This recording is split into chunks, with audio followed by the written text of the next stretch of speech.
Europe 1. Pascal Pro et vous. Et jusqu'à 13h, vous êtes avec Pascal Pro. Vous réagissez aussi au 01 80 20 39 21. On parle de Je sport. remercie, Oui.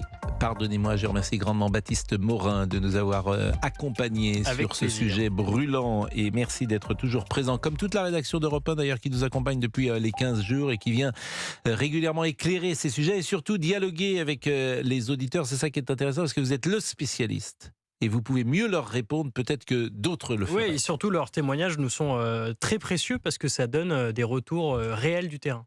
Bon, les sportifs sont-ils tous dopés? Voilà un sujet... Je ferai le point Facebook demain, comme vous voulez, Pascal.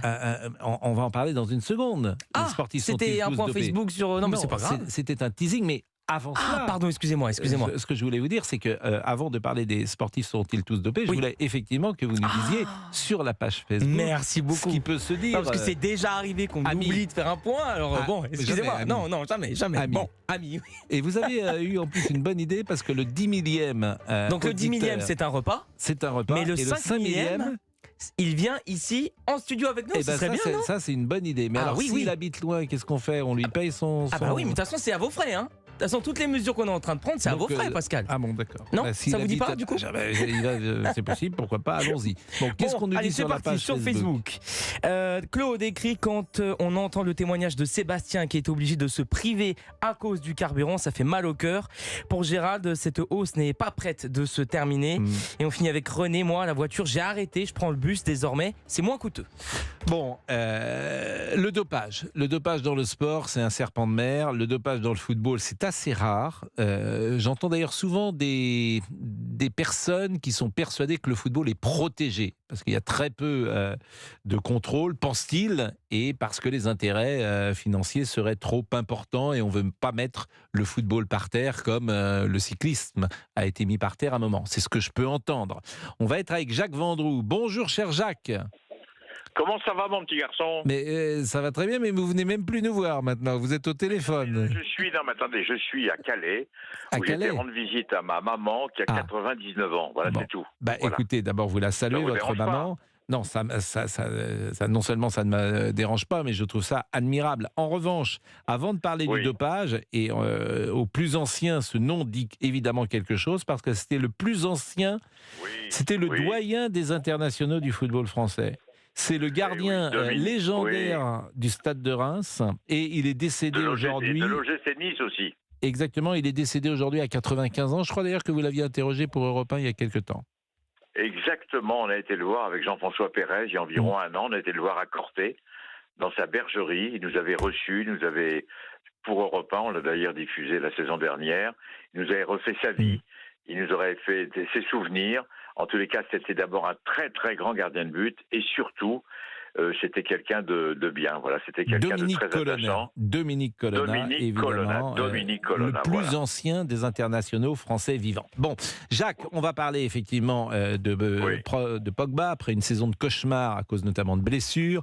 Paul Pogba est désormais soupçonné de dopage à la testostérone. C'est l'agence italienne antidopage qui l'a provisoirement suspendu hier. Dans un message, son agent indique qu'elle attend les contre-expertises et ne peut pas avoir un avis définitif sur les résultats. Vous allez nous donner bien sûr votre avis, mais le principe de cette émission, c'est d'échanger avec les auditeurs d'abord.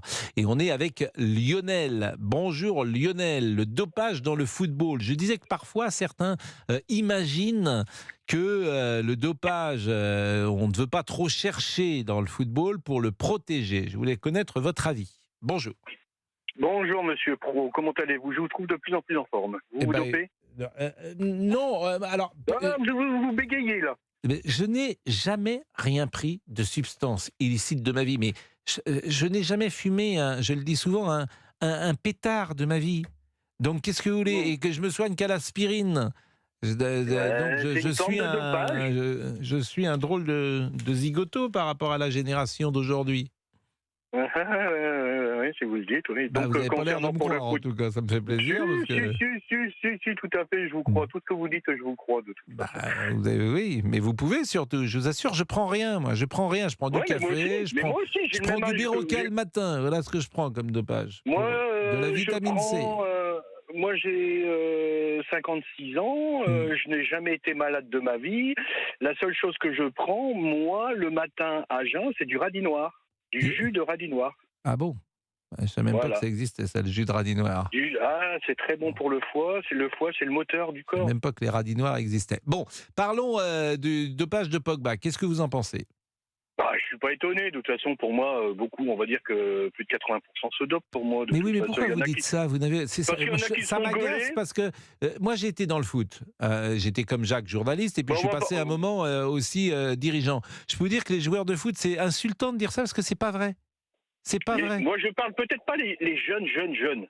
Mais même quand tu arrives à un certain âge, mais non. excusez-moi, mais le corps ne tient plus vraiment. Mais c'est pas vrai. Ils veulent pas avoir leur performance se baisser, donc qu'est-ce qu'ils Mais font? ça sert à rien le Eh ben, dopage voilà. dans le football en plus. Il y a des sports où ça pourrait servir, mais Quand le il faut- foot, vous avez un match par semaine. Pourquoi vous vous dopez? Ça serait Bah, quoi disons c'est pour comment dire? Parce que Pour le être plus corps. performant, pour être plus performant. Mais c'est tout. qu'est-ce que vous C'est appelez la plus performant? T'as un disons match que par maintenant, semaine? Parce que les joueurs de foot voient qu'ils sont vite remplacés, ils voient des remplacements par des jeunes, ils veulent dire bah non, moi je veux pas laisser ma place, donc qu'est-ce qu'ils font?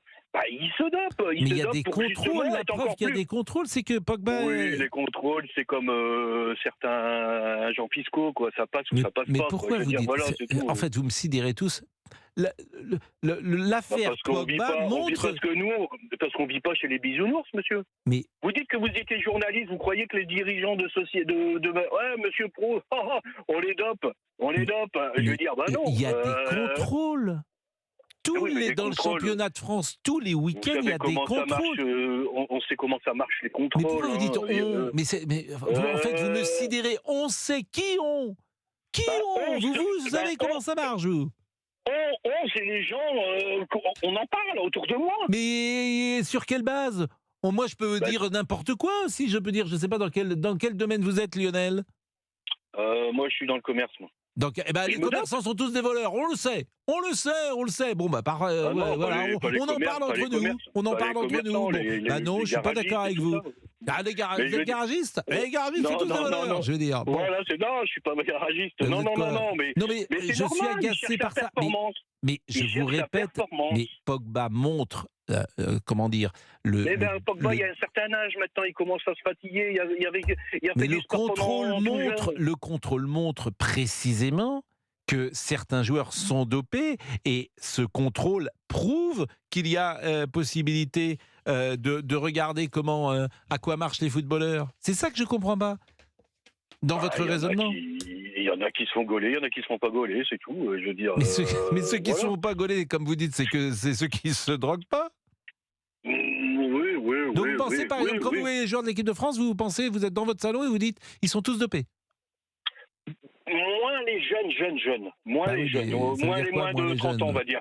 Bah Moins oui, de 30 ans, par exemple. Je veux dire, parce ils ont que. tous moins de 30 ans, les Ils sont encore footballeurs. en pleine vie. Mais je veux dire, quand comme Pogba, il y a plus de 30 balais, il commence à voir la fatigue, il commence à voir les jeunes qui vont le remplacer. Et puis, J'ai bien compris. Bon, Jacques, vous voulez dire un mot à notre ami Lionel? Non, mais avec tout le respect que j'ai pour Lionel, je pense qu'il se trompe complètement. Parce qu'on prend simplement le cas du championnat de France de Ligue 1, il y a des contrôles obligatoires après chaque match. Il y a des contrôles inopinés dans les différents entraînements des différentes équipes de Ligue 1 et de Ligue 2. Il faut arrêter de diaboliser le football. Je peux vous dire que dans le football, il y a très peu de dopage. Vraiment, ça fait longtemps que je suis dans ce milieu et je peux vous dire que des cas, il y en a eu quand même très peu en plus de 50 ans de carrière. C'est pas vrai. Faut jamais dire ça parce que là vous salissez un milieu formidable que je connais mieux que vous et donc là vous pouvez pas dire que les joueurs de football se dopent. Neymar se dope pas, Ronaldo se dope pas, Platini s'est jamais dopé, Zidane s'est jamais dopé. Ce n'est pas vrai. Faut pas dire ça. C'est pas parce que vous avez plus de 30 ans que vous vous dopez. C'est pas vrai. Je suis désolé, cher monsieur, cher Lionel, mais vous vous trompez complètement. On va marquer une pause, il est 12h43 sur Europe 1 et vous écoutez donc Pascal Pro et vous jusqu'à 13h et dès 14h vous retrouverez l'excellent Christophe Ondelat pour Ondelat raconte. Nouvel horaire en effet pour Ondelat raconte tous les jours de 14h à 15h. Faits divers, affaires criminelles, portraits de personnalités. Christophe Ondelat vous raconte des histoires qui ont marqué les Français. Ondelat raconte, ce sont aussi des témoignages d'experts, de familles de victimes ou d'accusés, de juges, d'avocats et de biographes. Et cet après-midi, Christophe Ondelat nous racontera dans son épisode 2 l'affaire Air Cocaïne. C'était en 2012-2013.